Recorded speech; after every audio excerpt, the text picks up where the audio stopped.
about we go into Talk this one? about identified flying rockets. Yeah, so this thing, all right. So if you guys aren't familiar, a big race fan, this one comes to you from Formula1.com, and legendary Brabham designer Gordon Murray names the new hypercar after Niki Lauda. So if you're not familiar, there's also a link to this in the description below. There's one that Gordon Murray produced, which is called The Unfair Advantage, which basically talks about the relationship that he had with Niki Lauda and the ability for him to understand during his racing career that the number one important thing to chase after was championships.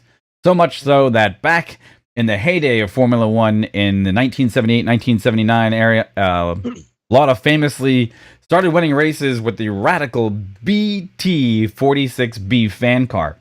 So this the fan car. We're not talking about just fans, folks. We're talking about actual physical fans. Were mounted underneath the bottom and the tail of the actual F1 car, which actually created a negative pressure underneath the car, which enabled it at some points to go around corners 30 miles an hour faster than the average field car that day in Formula One. Well, think of it kind of like a suction cup that moves along. Yeah, kind of, right? So in a way. So at that level, also now Gordon Murray has decided to introduce to the world his T.50s, which you can actually see here, which is a Gord. Now I'm gonna be honest. When I first saw this, I kind of thought it was a McLaren.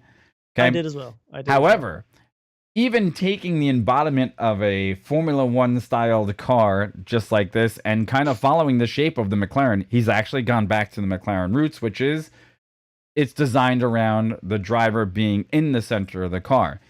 Ironically, guess what? It has retained the fan design. And this fan will actually go on as soon as the car achieves a speed of 50 miles an hour, the fan will go on 100% and stay on. And this car is also capable of producing 725 base horsepower. And that's from a bespoke Cosworth V12 3.9 liter engine. Now, the other thing that they're talking about is that this thing is going to be bespoke. It's going to have 25 built for the actual racing versions, and then another group built just for the road-going car. However, I think it's exciting to see that there's going to be another entry, as we've covered before this week, or was it this week or last week, which AMG is also entering the hypercar market. I think that was last week. Was it last week? Okay, so suddenly we're on the verge. And Aston Martin's, we didn't talk about it on stream yet, but Aston Martin actually is entering that as well. Yeah, so they're coming up with the one. Valkyrie, is it the Valkyrie or the I can't remember, but it's they're also Aston Martin's also coming back too. So there's some work, there's some stuff happening in the hypercar market for sure. So the hypercar, and I guess that's one of the things we have to start discussing, because as these cars become more prevalent, look, you and I both know downforce is everything in racing. As soon as you can get a car to go around a corner, if you can get it to go flatter, faster, and you can put the accelerator down to the floor sooner, that means that car is going to be relatively faster than the competition. And with this van design, which you and I are both fans of, quote unquote, aerodynamics. Fans. Yeah, I had to say it. It's looking like they're taking that unfair advantage that they had back then and applying it somewhere along the line of making the average driver better. Now, in the video and the link in the description below, Gordon said that one of the things that was really frightening for Niki to do at first was to understand that he could enter a corner 30 miles an hour faster and it would hold the corner, which if you're thinking in terms of a race car driver, Corey, and you know the speed of what a normal lap progresses by, what would that do to your mindset?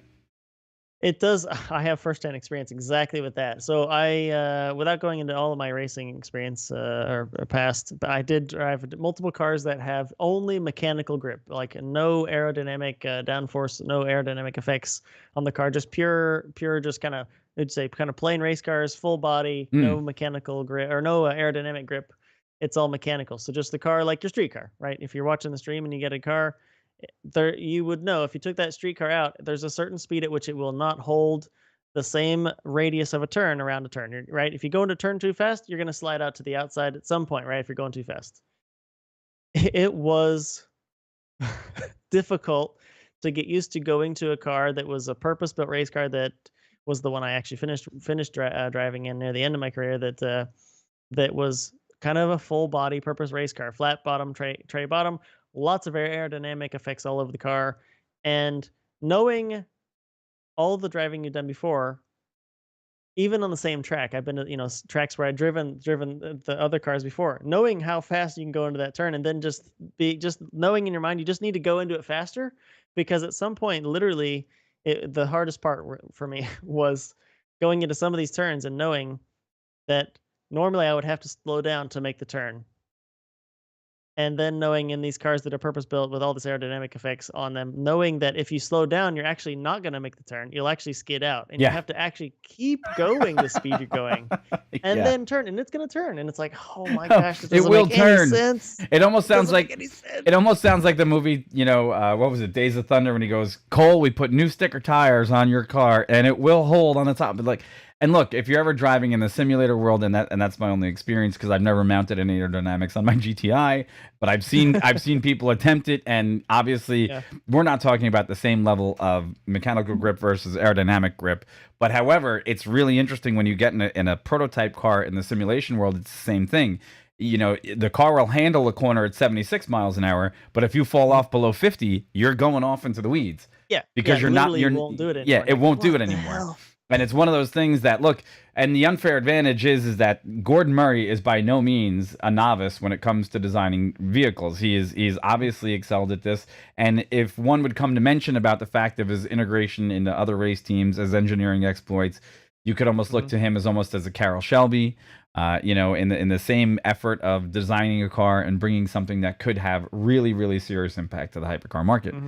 So just by going with these renders on these images, yeah, you can see the entire car is built for that. Oh yeah.